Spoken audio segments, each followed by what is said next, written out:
করে বলতে হয় যে ফ্যাসিস্ট 5ই আগস্ট এদেশ থেকে বিদায় নিয়েছিল, এদেশ থেকে পালিয়ে গিয়েছিল, সে ফ্যাসিস্ট আজকে আমাদের প্রতিবেশী রাষ্ট্র ভারতে আশ্রয় নিয়ে এই দেশের বিরুদ্ধে আবার ষড়যন্ত্রে লিপ্ত হয়েছে, যেটা আমরা মুক্তিযুদ্ধের প্রজন্মের দলের সকল নেতৃবৃন্দ, সকল কর্মী, সকল সদস্য ধিক্কার জানাই, নিন্দা জানাই।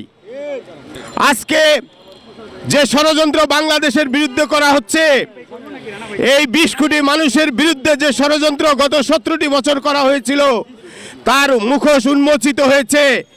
সর্বশেষ আমরা কি দেখতে পেলাম?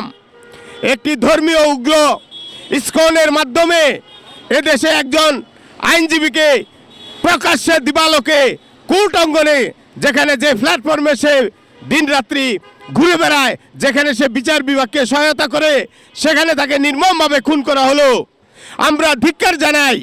আজকে আইনজীবী সমাজ, আমি একজন আইনজীবী হিসেবে নিজের কাছে লজ্জিত মনে হচ্ছে যে এই দেশকে যে নেত্রী ভারতের কাছে বিকিয়ে দিয়েছিল, যে নেত্রী ভারতের কাছে এই দেশের সমস্ত স্বাধীনতাকে তুলে দিয়েছিল, সেই নেত্রী আজকে পাশের দেশ আমার ভারত, আমার প্রতিবেশী, সেই প্রতিবেশী সুলভ আচরণ না করে আমার প্রতি শত্রু সুলভ আচরণ করছে।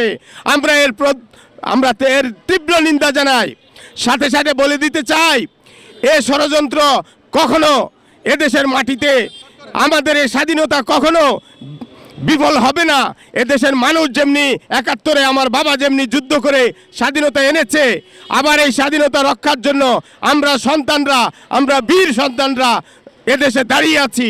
কখনো তার এই ষড়যন্ত্র সফল হতে দিব না।